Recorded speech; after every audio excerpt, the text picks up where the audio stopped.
Bismillahirrahmanirrahim. Assalamualaikum warahmatullahi wabarakatuh. Waalaikumsalam.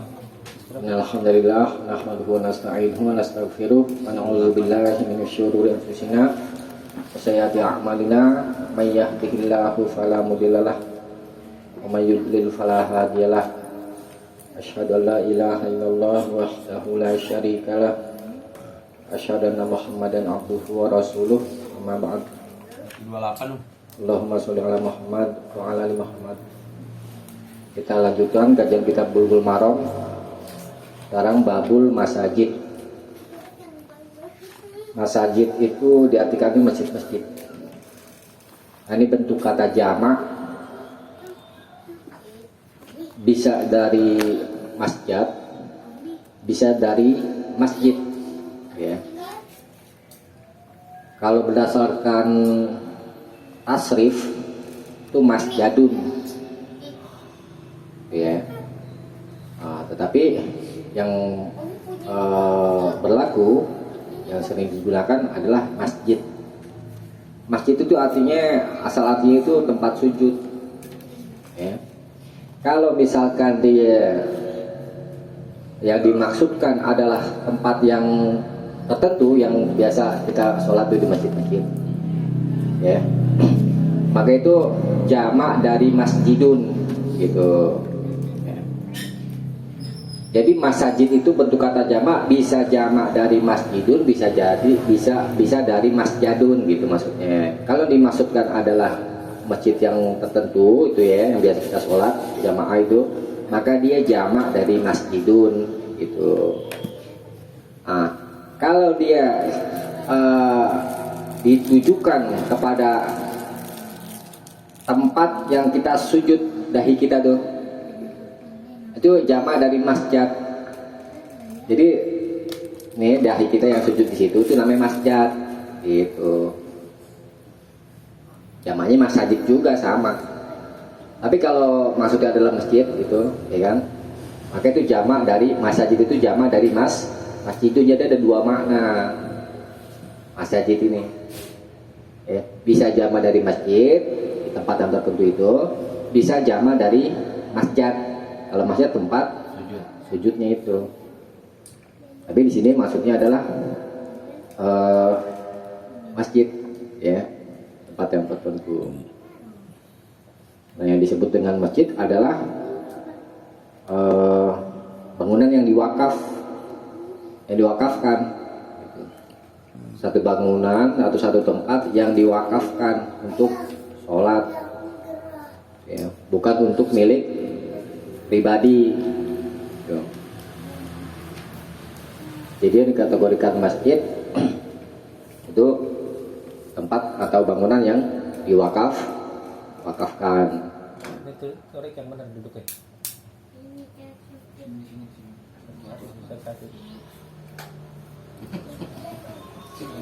Nah, kemudian keutamaan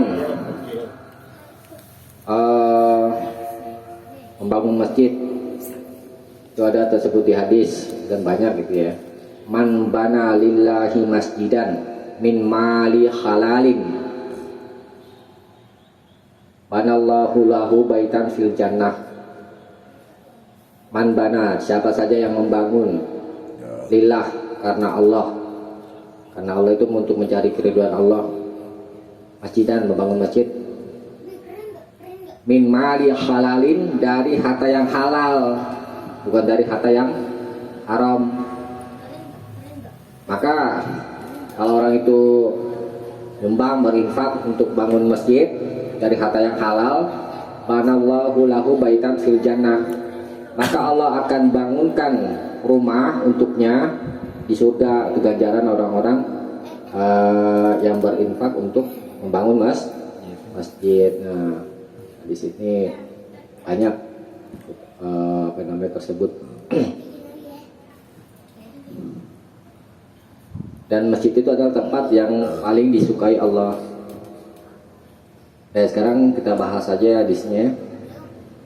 An Aisyah, dari Aisyah radhiyallahu anha, semoga Allah meridhoinya, qalat, dia berkata, amara Rasulullah sallallahu alaihi wasallam, bibina il masajidi fitur wa an tunazzafa wa tutayyaba. Rasulullah Shallallahu Alaihi Wasallam memerintah membangun masjid di kampung-kampung atau halaman-halaman rumah. Wa an tunazzafa, dan memerintah supaya masjid itu dibersihkan. Wa tutayyaba, dan diwangikan. Rawahu Ahmad, diriwayatkan oleh Imam Ahmad, wa Abu Dawud, dan Abu Dawud, wa Tirmidzi, dan Imam Tirmidzi, wa sahhaha irsalahu, dan Imam Tirmidzi mengesahkan keirsalannya, kemursalannya. Nah, ini ada catatan kaki. Qad rawahu Abu Dawud, dan Imam Abu Dawud telah meriwayatkannya musnadan, secara musnad. Nah, jadi hadis mursal itu hadis yang terputus, ya kan, tidak dari tabiin langsung kepada nabi, ya, tetapi di riwayat Imam Abu Dawud ada tersebut hadisnya secara musnad, maksudnya sampai kepada nabi. Jadi hadisnya sudah sah. Warijaluhu thiqatun, dan rawi-rawinya kepercayaan. Wa ziyadatu thiqah makbulatun, dan tambahan dari orang kepercayaan itu diterima. Jadi hadisnya sudah sah, ya. Dan wal muradu min dur, dan dimaksud dengan ad-dur itu tadi al mahallul lati fi hadur takni fi afniyatid dur. Dur adalah tempat yang di situ terdapat rumah-rumah, berarti apa nih, kampung. Takni fi afniyatil dur. Aisyah maksudkan adalah halaman-halaman rumah. Jadi bisa ditujukan kepada kampung, satu kampung itu masih ada masjid, atau bisa ditujukan juga kepada halaman-halaman rumah. Misalnya rumah kita luas gitu ya kan, bikin, kalau kita kan musola namanya kan.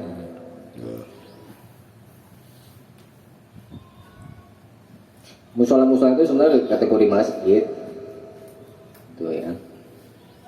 Karena ada sebagian orang berpendapat yang dimasukkan ke masjid mesti kurang-kurangnya berapa ya? Bisa menampung 40 orang, karena nggak begitu.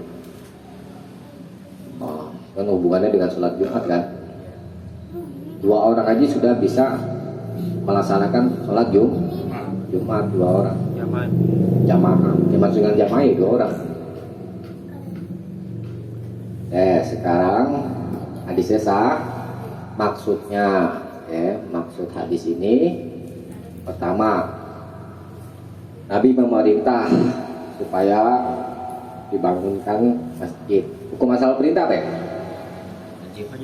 Wajib, ya kan? Tetapi hadis ini, perintah ini dipalingkan dengan hadis lain. Ini dicatat, ini dalil yang memalingkan.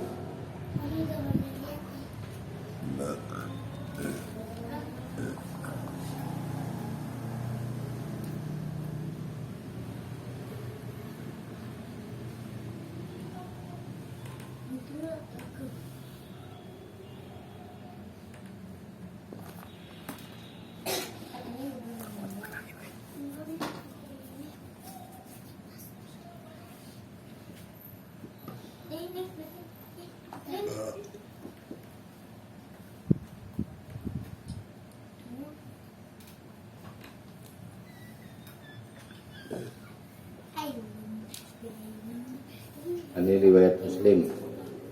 Ainama, di mana saja adrakat kas salat itu mendapatimu, fasolli, maka salatlah. Ini di mana saja salat itu mendapatimu, maksudnya sudah tiba waktu salat, fasolli, maka salatlah. Salatnya di mana?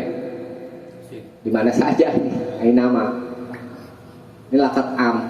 Jadi tidak mesti harus di masjid. Nah, ini dalil yang memalingkan perintah wajib di hadis yang tadi itu menjadi sunnah. Jadi perintah membangun masjid itu hukumnya sunnah, nggak wajib. Berdasarkan dalil ini, ya.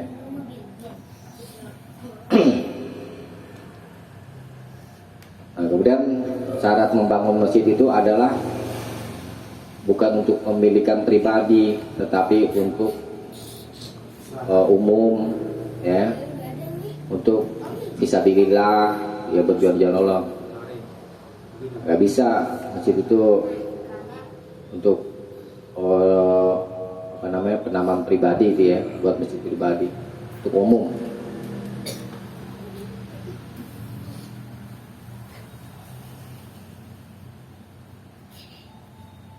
Nah, kemudian dari hadis yang tadi menerangkan bahwa masjid itu harus dibersihkan, nggak boleh kotor, ya, nggak boleh kotor.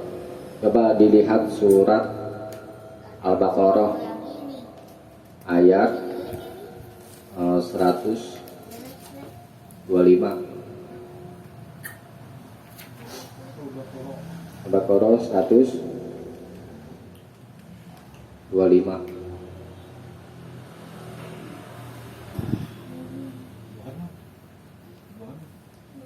Ada gak keluarannya?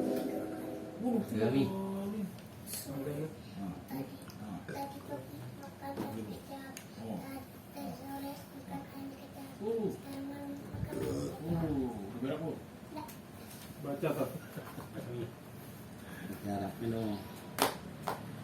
Baik, bacain aja. Auzubillahi minasyaitonirrajim, panjang. Wa idz ja'alnal baita masabatan linnas wa amnan wa takhidhu min maqami Ibrahim musalla wa ahidna ila Ibrahim wa Ismaila antahira. Itu yang dibahas. Antahira baitiya lit-taifina wal akifina warka'is sujud. Dan ingatlah ketika kami menjadikan rumah, maksudnya Ka'bah, Baitullah, tempat berkumpul dan tempat yang aman bagi manusia. Dan jadikanlah makam Ibrahim itu tempat sholat. Dan telah kami perintahkan kepada Ibrahim dan Ismail, bersihkanlah rumahku. Nah, itu dari yang mau saya sampaikan, ya, yang berhubungan dengan hadis ini. Lafaz antahira baitiya, itu bersihkanlah oleh kalian berdua, Ibrahim dan Ismail, rumahku Baitullah, lit-taifina, untuk orang-orang yang tawaf, wal akifina, dan orang-orang yang beriktikaf, waruka, dan orang-orang yang ruku, as-sujud, ruku, dan orang-orang yang sujud. Itu jadi diperintah masjid itu supaya dibersihkan, nggak boleh kotor. Kalau ada kotoran dibersihkan. Dan masih harus marbot membersihin. Kita juga kalau mendapat ganjaran, ya. Kemudian waktu thayyaba, dan diwangikan. Masjid harus wangi, nggak boleh bau, ya. Rasulullah aja melarang orang yang makan bawang mentah masuk masjid karena baunya mengganggu orang sholat, ya kan.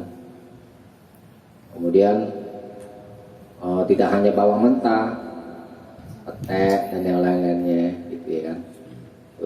Dari hal makanan aja ada larangan, bukan larangan haram, ya, makruh hukumnya.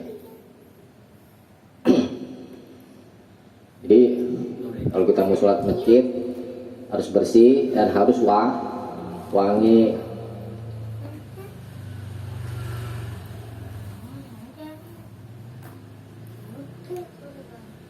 Oke, bisa dipahami ya? Dibaca ringkasannya. Hadis 262, hadis maksud mengajukan kita mendirikan tempat-tempat sholat, membersihkannya dan mewangikannya, hukum sunnah. Iya. Waduh Pak, ada tuh apa? Dupa ya. Garu. Kalau di Garu ya.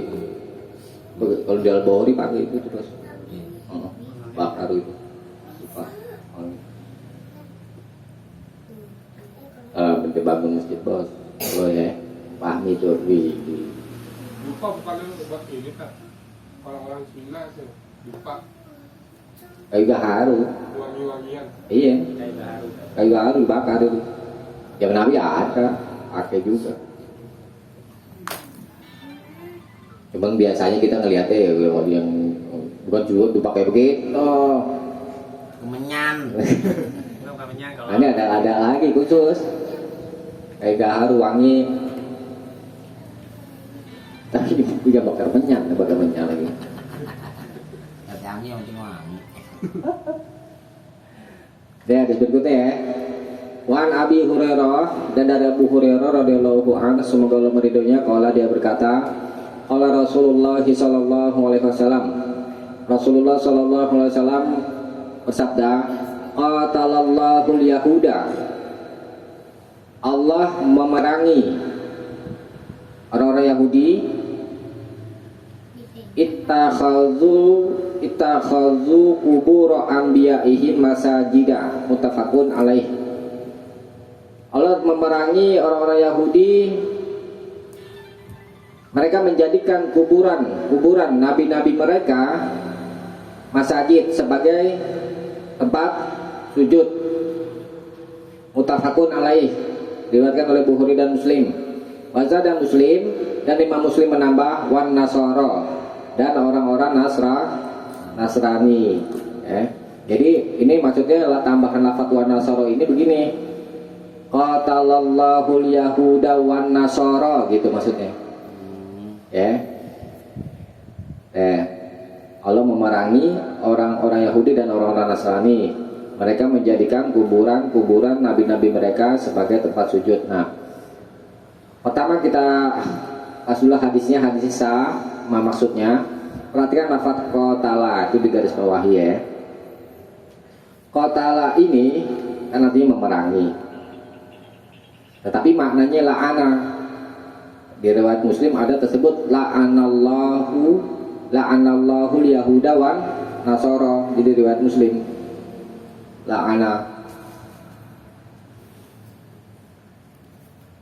La'anallahu yahuda wan nasara, di riwayat Muslim. Allah melaknat orang-orang Yahudi dan orang-orang Nasrani. Nah, ini sambungannya, ittakhadzu qubur anbiya'ihim masajid. Jadi makna qatala yaitu la'ana, gitu. Allah melaknat. Kalau melaknat maksudnya apa ya? Menjauhkan dari kebaikan. Tuh. Ini lafaz yang menunjukkan larangan, ya. Jadi kita dilarang menjadikan kuburan-kuburan itu, ya, sebagai masjid. Itu dilarang kuburan, ya, bangun masjid di situ. Kalau mereka dilarang ya kan, hukumnya haram. Tetapi di kitab Subul Salam itu diterangkan ya, bahwa Masjid Nabawi, Masjid Nabawi itu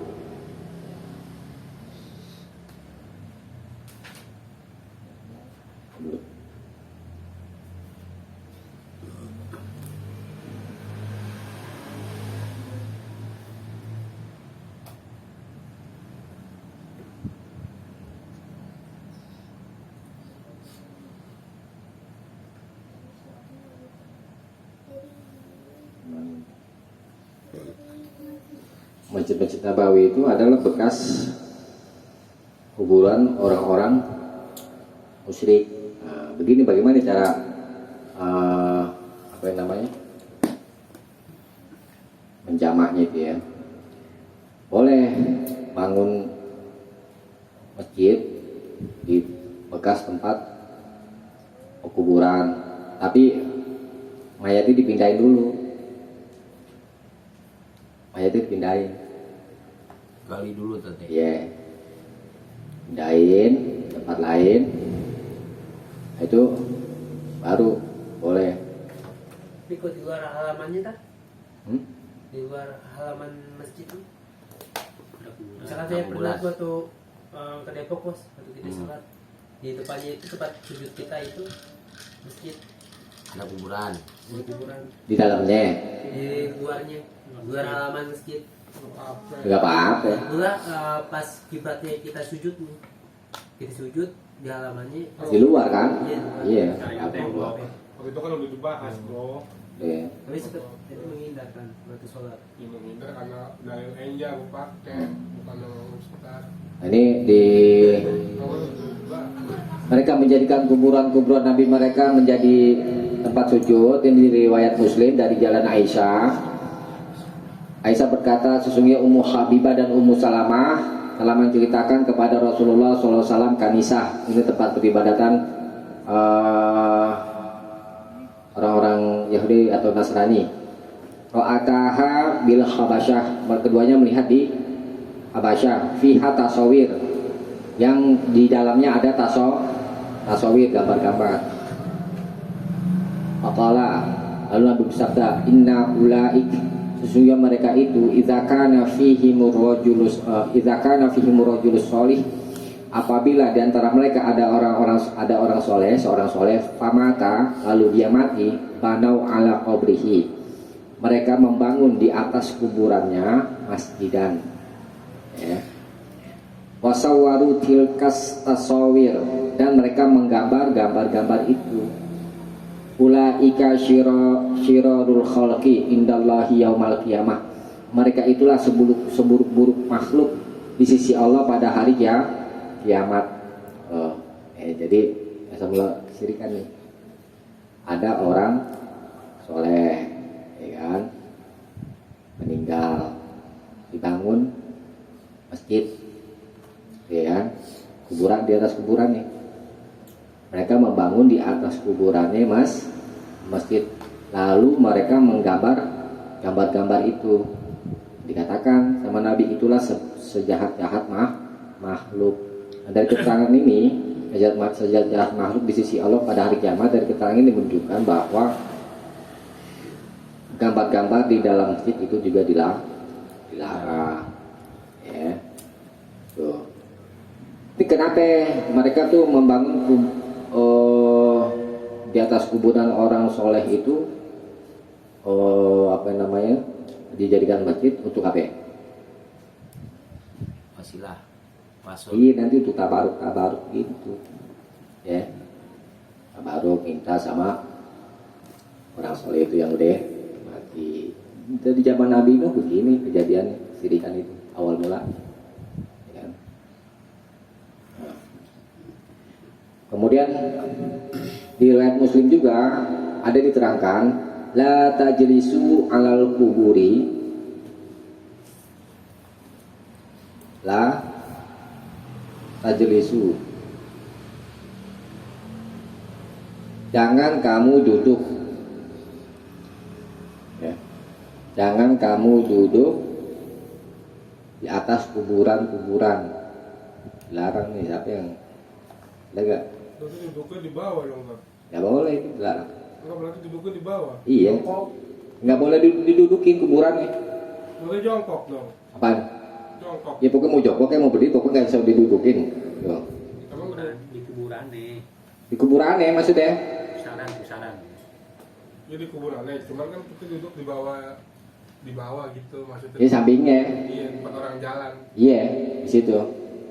Atas kuburannya nggak boleh. Ini ada larangannya. La tajlisu alal kuburi wa la tusallu ilaiha wa la 'alaiha. Yang tadi Ai nanya nih. Kalau belum tahu nggak apa-apa. Kalau ini kan udah tahu, udah dijelasin, penjelasannya ada. Kalau duduk juga benar. Lu nggak ikut meja. Kita sholat. Kalau Kita masjid. Itu ayatnya Ini riwayat Muslim. hadisnya ada bro. Ya, perhatikan. Ini riwayat Muslim ya. La tajlisu, jangan kamu duduk alal kuburi, di atas kuburan, ya kan? Wala tusallu, dan janganlah kalian sholat dengan menghadapnya. Ini lafaz ila, menghadap. Ini maksudnya menghadap langsung tanpa tabir. Kalau pakai tabir, boleh gak? Boleh. Sutro ya. Ibu ke tabir. Wala alaiha, buat sutro maksudnya penghalang, terbatas sutro. Wala alaiha, dan ini lengkapnya wala tusallu alaiha, dan janganlah kamu sholat di atasnya, di atas kuburan. Kecuali memang sholat itu apa namanya? Sholat jenazah yang udah dimakamin. Nah itu khusus sholat jenazah aja, boleh. Menghadap langsung kuburan kan? Kecuali sholat jenazah boleh. Kalau sholat yang lain nggak boleh menghadap langsung, dan nggak boleh sholat di atasnya. Ya. Hukumnya haram. Nah nih, Imam Baidawi berkata, tatkala orang-orang Yahudi dan Nasrani sujud ya bagi kuburan nabi-nabi mereka, ta'ziman li sya'nihim, untuk mengagungkan perkara mereka, wa yaj'alunaha kiblah, dan mereka menjadikannya sebagai kiblat, yatawajjahuna, yang mereka menghadap fis shalah, di dalam salat ya, di dalam salat, nahwaha ittakhadhuha awsanan lahum, dan mereka menjadikannya sebagai berhala-berhala bagi mereka. Nih sebab kesirikan tuh asal mulanya ya. Ada orang soleh mati ya kan, beda dengan Yahudi atau Nasrani, bangun masjid, sujud di kuburan para nabi mereka. Untuk apa? Tujuannya mengagungkan ya. Kemudian itu dijadikan kiblat mereka ketika sholat menghadapnya. Kemudian setelah itu menjadikannya sebagai ausanan, sebagai berhala ya, selalu usul kemusyrikan kayak gini ya, kata Imam Baidawi. Nah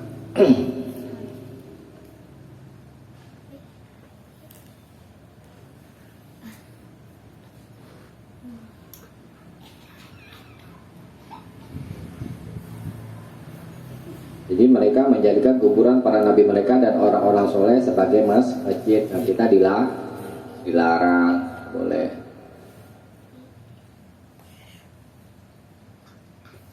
Nah, lafaz ittakhadzul kubur, perhatikan lafaz ittakhadzul kubur itu,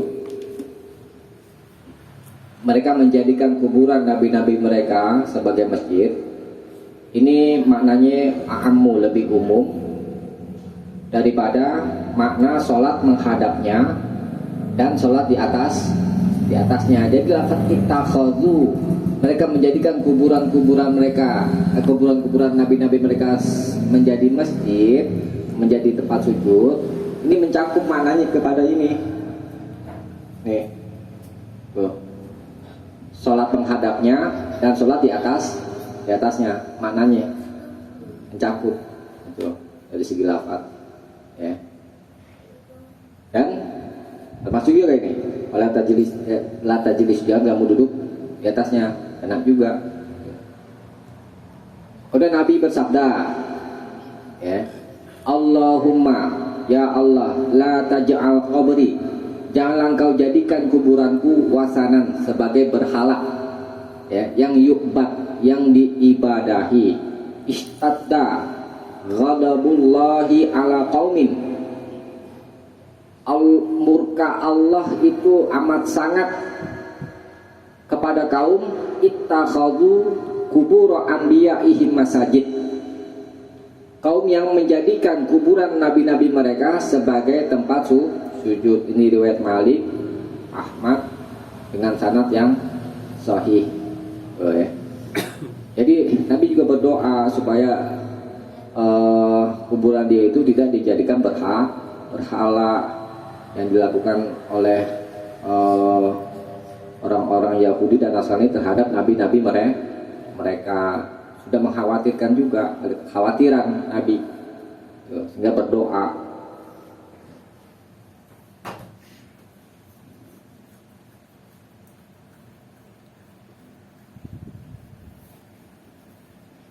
Kita lanjut dulu bawahnya tuh. Walahuma, dan bagi keduanya, Bukhari dan Muslim, min hadis Aisyah, dari hadis Aisyah, ini sudah saya bacakan tadi. Kanu iza mata fihi murajulu, adalah orang Yahudi mereka, gitu maksud mereka ini Yahudi dan Nasrani. Iza mata fihi murajul sholih, apabila seorang soleh itu mati di antara mereka, banau, mereka membangun ala qabrihi, di atas kuburannya, masjidan, sebagai masjid. Wafihi, dan di dalamnya ada penyebutan ulaiki syirarul khalqi, mereka itulah sejahat-jahat makhluk. Alafat syirarul khalqi, dengan arti sejahat-jahat makhluk, ini menunjukkan lafaz yang menunjukkan larangan. Di garis bawahi ya, lafaz qatala tadi menunjukkan larangan, dan syirarul khalqi ini menunjukkan larangan. Jadi dilarang membangun masjid di atas kuburan. Memindahkan kuburan boleh. Masjid Madinah dibangun di atas bekas kuburan orang-orang musyrik. Jadi kalau mau dibangun masjid di atas kuburan, dipindahin dulu ini apa namanya?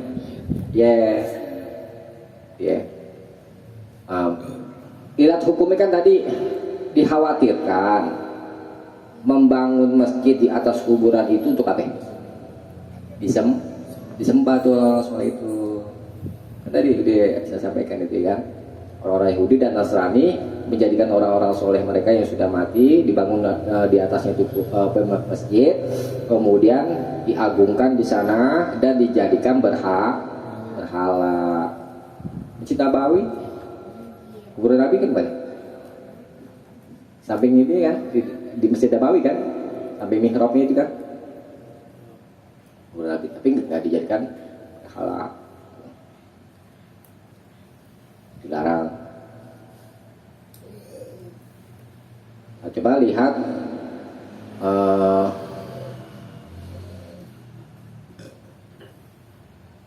hadis nomor 231. Coba lihat hadis nomor 200.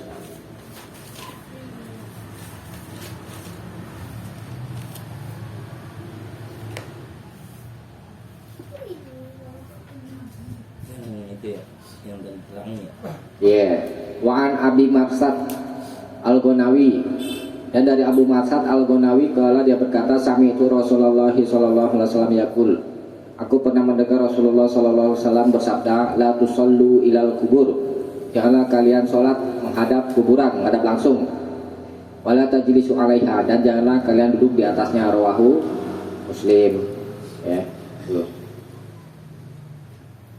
Kemudian hadis ini juga menunjukkan, yang kembali lagi ke yang 263 dan 264, dilarang bagi kita tasabuh. Ini satu contoh macam tasabuh yang dilarang, ya, nggak boleh. Yang dikhawatirkan karena adalah apa namanya, akibatnya akan menyembah kuburan gitu. Sekarang dibaca ringkasannya. Hadis 263 hadis A. Hadis 204, maksud larang mendirikan masjid di atas kuburan, hukum haram. Haram ya. Udah tak 224 doang kan? Hanya bisa dong. Bisa aja bro. Ada sebagian kaum muslimin menjadikan kuburan di dalam masjid. bahkan mereka yaitu aliran Thariqat di Mesir tawaf padanya udah kejadian tuh, tawaf nggak boleh, jadi kayak kiblat kan. Ngomongin ada gak kuburan di dalam masjid? Ada. Ada kan? Jadi masih area masjid tadi. Enggak di dalamnya, Pesawat juga ya. Di dalam masjid. di dalam masjidnya.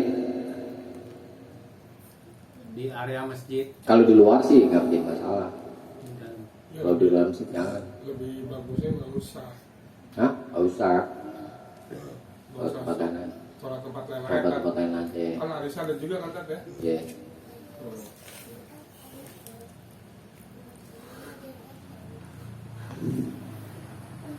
Oh. Jadi ini kembali lagi ke lafaz ittikhadzu itu, menjadikan kuburan Nabi mereka sebagai masjid ada 3 makna. Pertama, sholat di atas kuburan, ya, dengan makna sujud di atasnya, ya. Yang lafaz ittikhadzu kubur anbiya'ihim, maknanya pertama sholat di atas kuburan,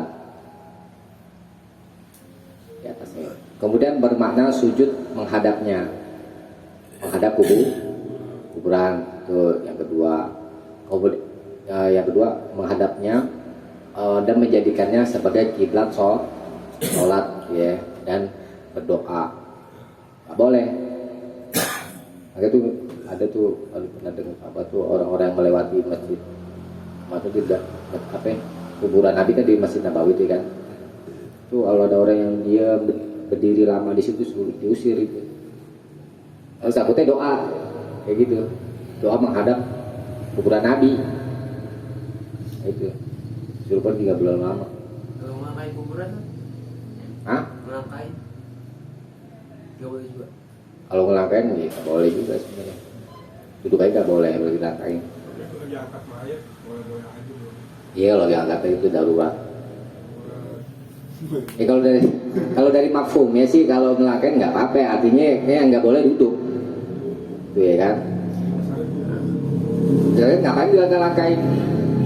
Kecuali kalau memang nggak ada jalan, nggak ada pilihan, kayak misalkan tadi apa ya si Pami bilang tuh, Angkatin aja. angkat jenazah. Ya kalau kemarin saya ziarah juga rumit juga jalannya, maksudnya jalan yang ketutup. Iya nggak apa-apa kalau kayak gitu. Yang dilarang kan duduk.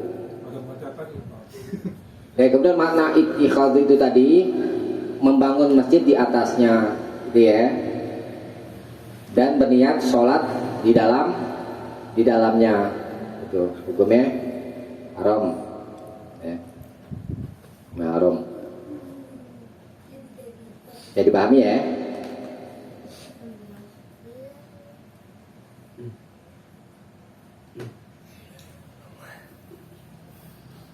Yang dimaksud menghadap itu meskipun nggak ada tabir gimana? Kalau ada tabir nggak apa-apa. Yang dilarang lafaz ilaiha ini lafaz ilah ini menghadap langsung tanpa tabir.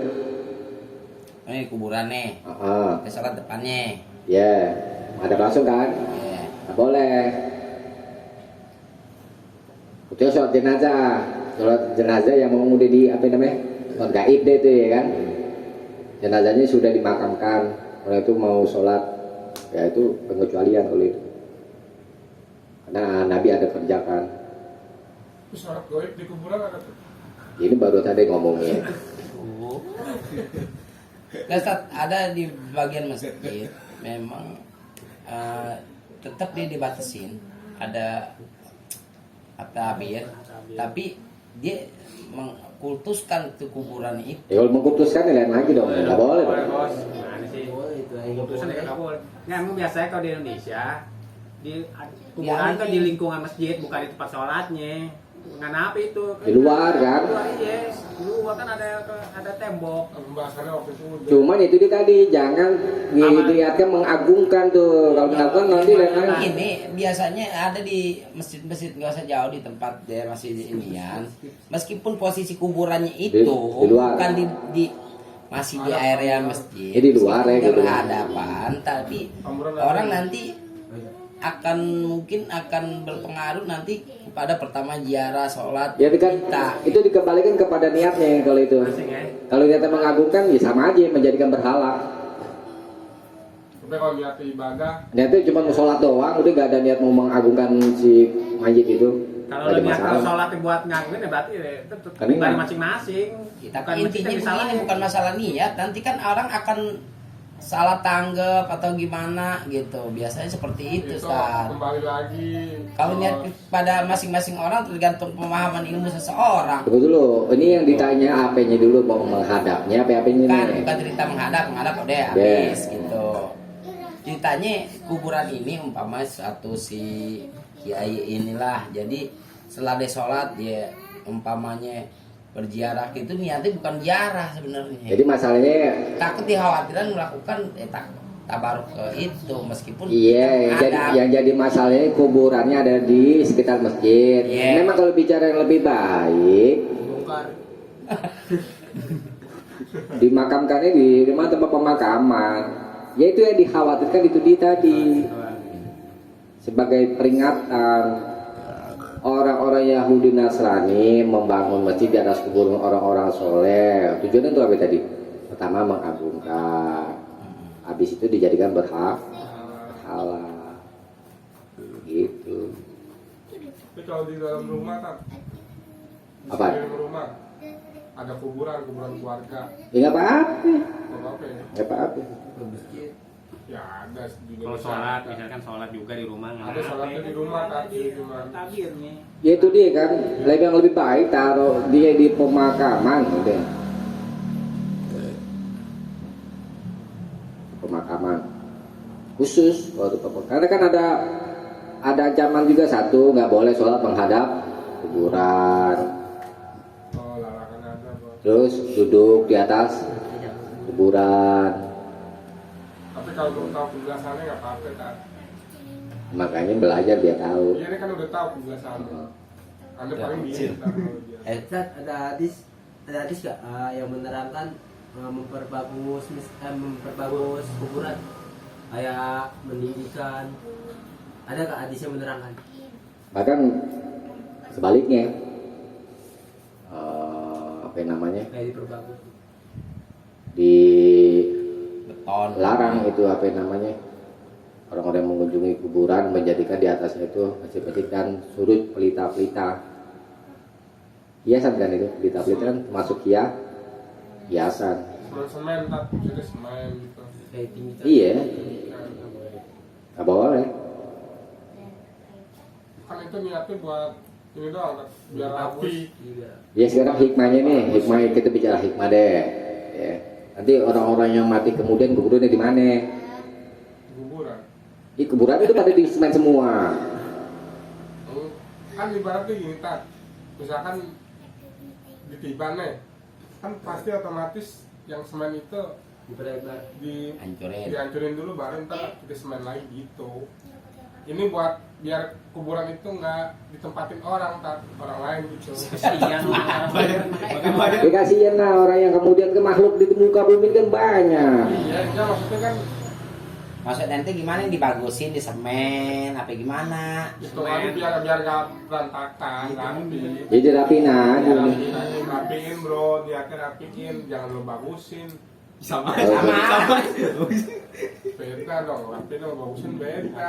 Rapi cuma rapi doang. Kalau bagusin lo rumah aja lo bagusin, ngapain kuburan? Kan gitu.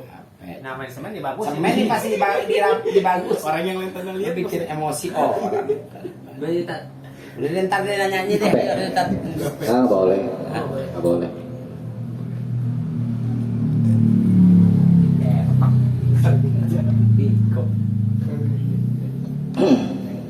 Lanjut. Dari baca ringkasan dulu deh. Ini udah nanti deh Mi. Hadis 265, hadis sah. Maksud orang kafir. Belum, 265 dia belum. Udah dia udah baca ringkasan nih.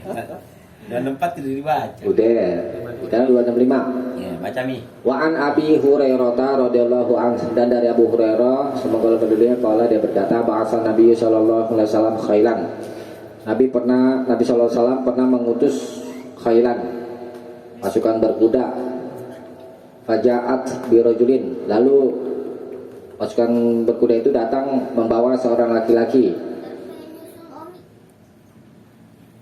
Farobatuhu, lalu mereka pasukan berkuda itu mengikatnya bisa diati di satu tiang min siwaril masjid, dari tiang-tiang masjid. Al-hadis, sempurnakanlah hadis ini, muttafaqun alaih, disepakati oleh Bukhari dan Muslim. Nah, hadis ini menerangkan bahwa ada tawanan perang, ya. Tawanan perang diikat di dalam masjid di satu tiang. Nah, tawaran perang ini Muslim apa bukan nih?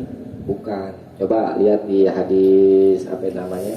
Hadis yang terdahulu. Ini seorang laki-laki ini namanya Sumamah bin Usal.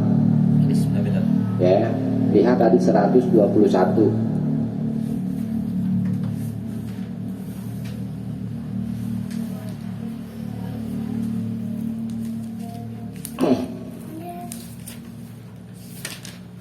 Ya.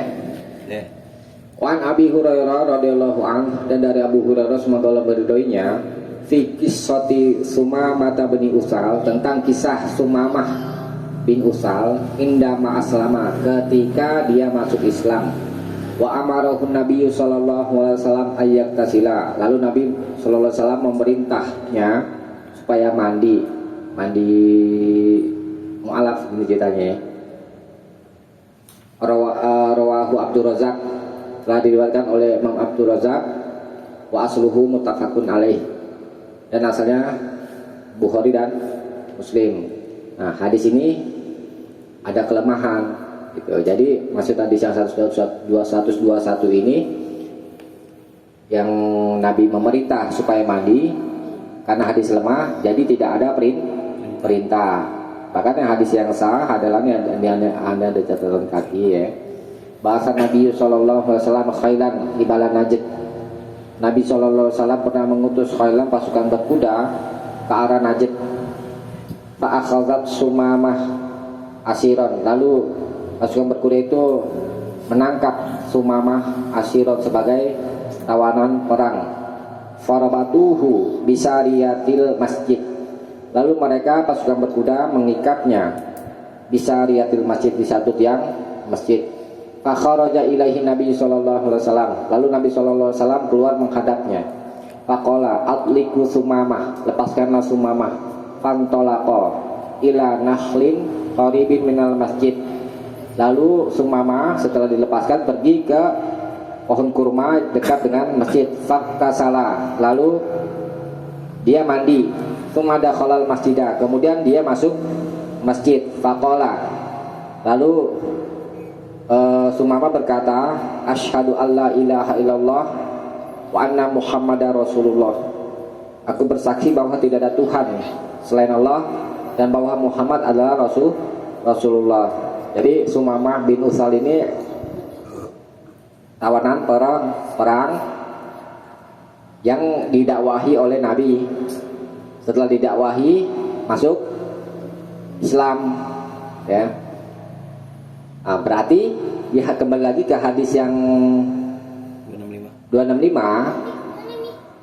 Seorang laki-laki ini namanya Sumamah bin Usal, diikat di dalam masjid dalam keadaan apa ya? Kafir. Itu, ya. Kafir. Kan dia di 121 catatan kaki itu kan tadi saya bacakan. Diikat di dalam masjid, dan mengikatnya ini bukan atas perintah Nabi, ya, bukan atas perintah Nabi. Di kitab Subul Salam diterangkan, tetapi inisiatif pasukan berkuda, tetapi ditakrir oleh Nabi, ya. Nah, hadis 265 menunjukkan bahwa orang kafir boleh masuk masjid. Berdasarkan hadis ini, Boleh berarti tuh. iya, masuk masjid, ya kan? Ikat di tiang masjid kan? Boleh.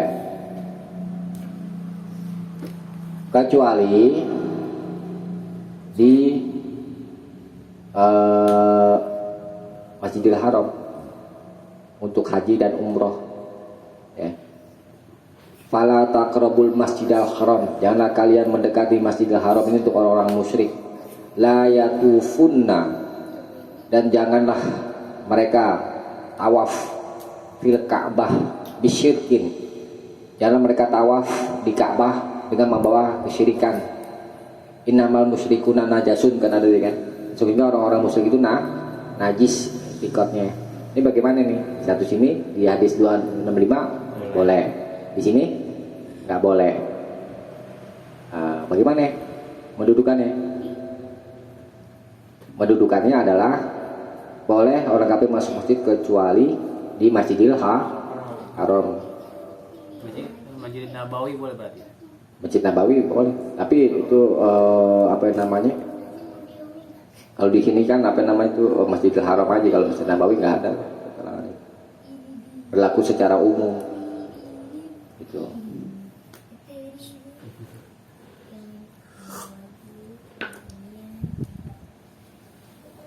Coba dibaca penjelasannya. Hadis 265. Hadis sah, maksud orang kafir boleh masuk masjid. Hukum mubah.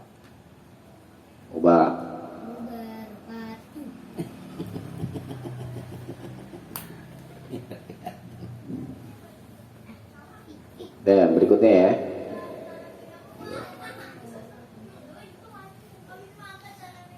Wa anhu anna, dan darinya dari Abu Hurairah anna Umar radhiyallahu an, bahwa Umar radhiyallahu an marra bi Hassana yunshidu fil masjid.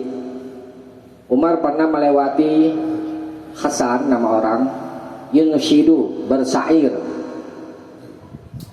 bernyanyi, bersair fil masjid, di dalam masjid.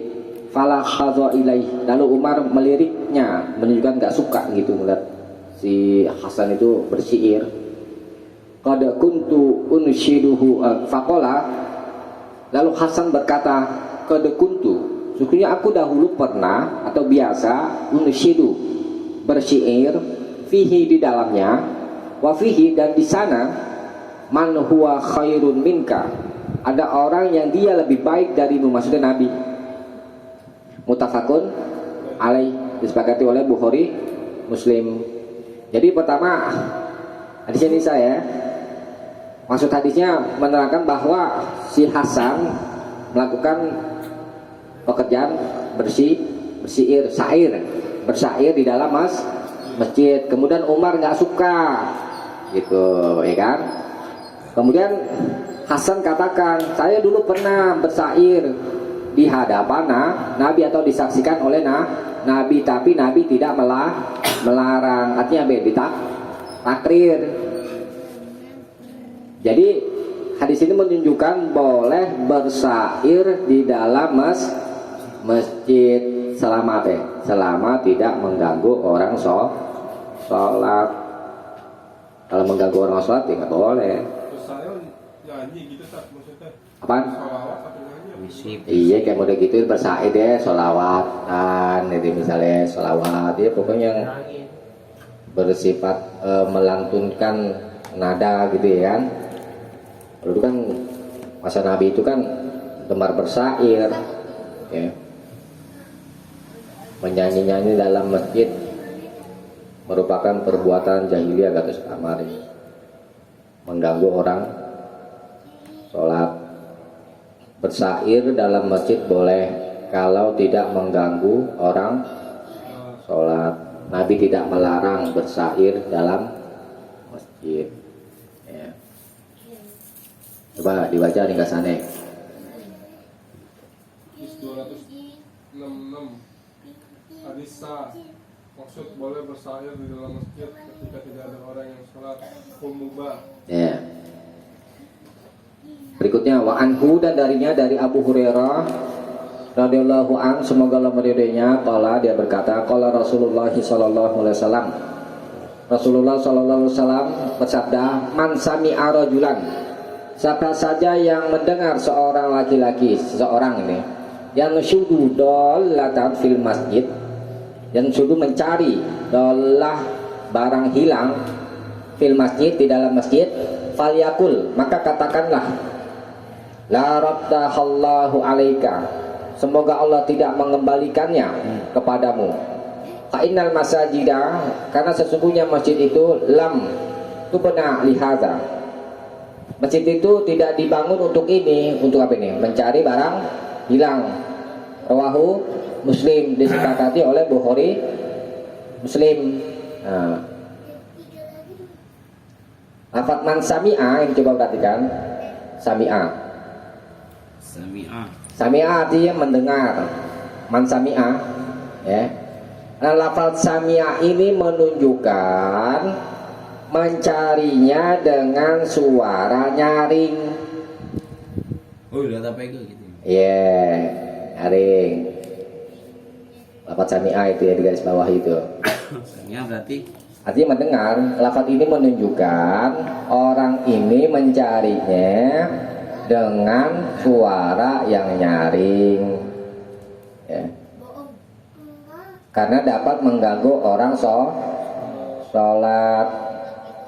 Mencari barang yang hilang di dalam masjid boleh selama tidak mengganggu orang sholat, gitu.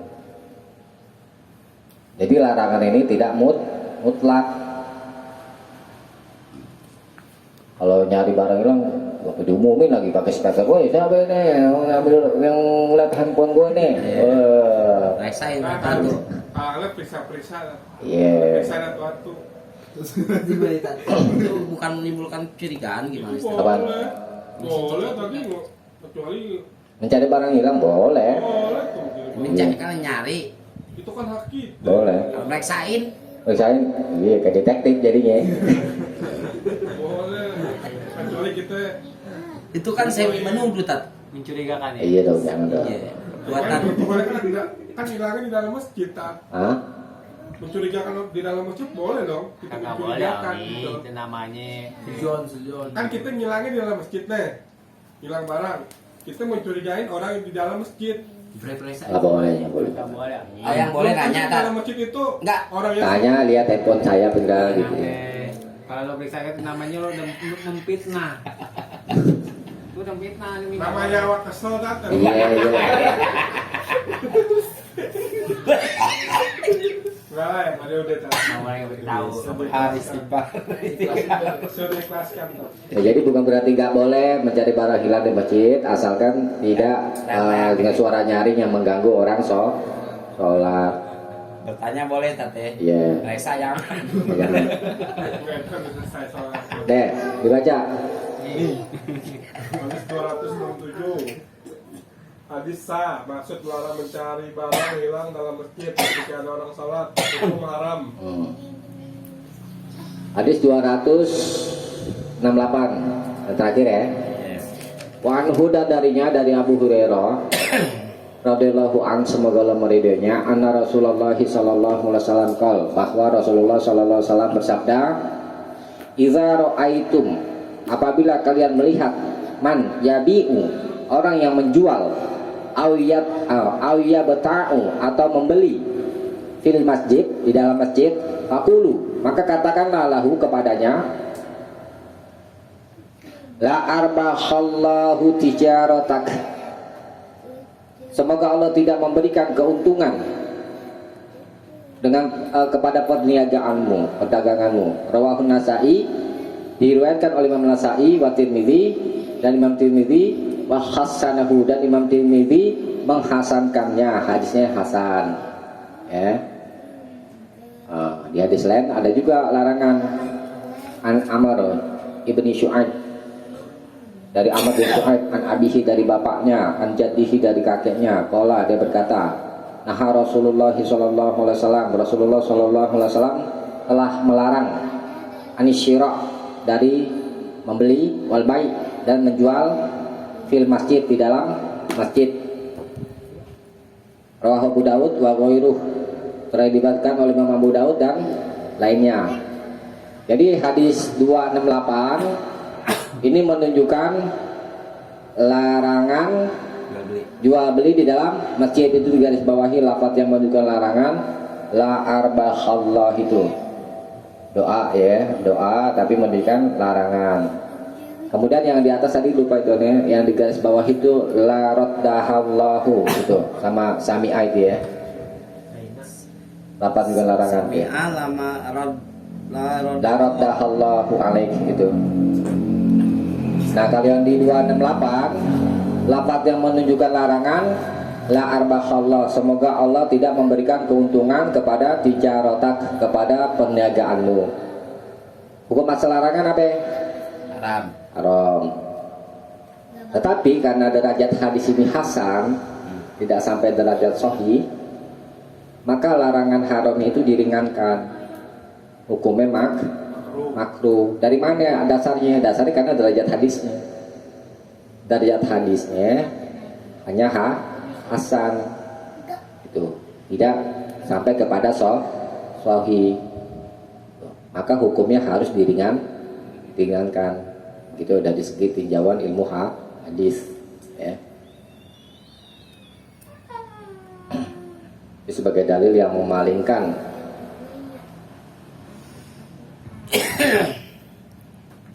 karena hadisnya derajatnya hasan, belum sampai ke derajat sahih. Jadi larangan di sini diartikan larangan makruh. Nanti kalau jual beli Tapi ada nggak boleh. Hah? ada menerangkan larangan hadis yang sahih menerangkan. Ini enggak, ini larangannya, ini larangan tadi juga larangan. Derajat hadisnya hasan, hadis hadisnya itu, makanya dihukumi makruh itu di rapat wahasanahu, di garis bawah itu. Jadi ada timbul fitnah. Ini di luar masjid aja, ngapain di dalam masjid? Cuman kan hukumnya gitu, kita mesti tahu juga ya. Tuh. Hukumnya makruh, gak haram ya. Karena kalau jual beli di dalam masjid khawatir mengganggu orang sholat. Tuh. Jangan kan mengerjakan yang pekerja di luar sholat, yang sama-sama sholat misalnya, sama-sama sholat sama-sama bagus kan. Yang satu bacanya kencang, yang satu enggak ya kan? Terganggu gak yang enggak baca kencang? Terganggu kekhusyuannya kan. Begitu juga baca Quran bagus kan? Ada orang sholat, harus diam dulu atau dipelangin. Nanti bisa ngeganggu kekhusyuan orang sholat. Itu sama-sama baik. Apalagi urusan duniawi yang kayak begini. Gitu.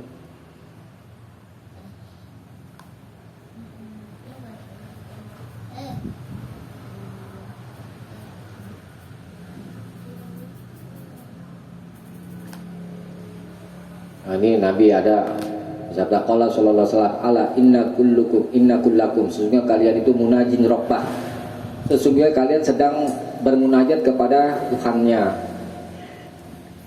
Fala yarfa' ba'dukum ala ba'din fil qiraah, tidak ada sampai dia. Janganlah sebagian di antara kamu menyaringkan atas sebagian fil qiraah, di dalam pembacaan, baik membaca Al-Quran di dalam sholat atau di luar sholat. Ini kalau sama-sama ada itu, orang sholat, kita sholat sini sholat tuh. Ada larangan nih gitu. Jangan jangan kamu nyaringkan bacaan kamu atas sebagian yang lain. Berarti menunjukkan ada dua ya kan, orang sholat ya kan, yang imam atau sendiri ya kan, dilarang sama-sama sholat, apalagi baca Al-Quran, apalagi jual beli, apalagi nyari barang hilang, diperiksain. Nanti orang lagi sholat diperiksain juga lagi, Pak. Terus jatuh haram tuh tadi. Iya.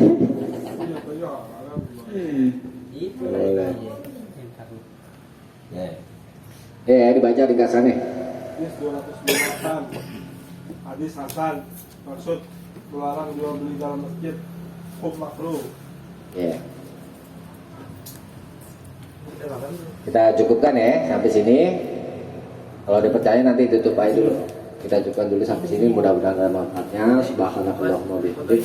Asyhadu an la ilaha illa anta astaghfiruka wa atubu ilaik. Assalamualaikum warahmatullahi wabarakatuh. Salam.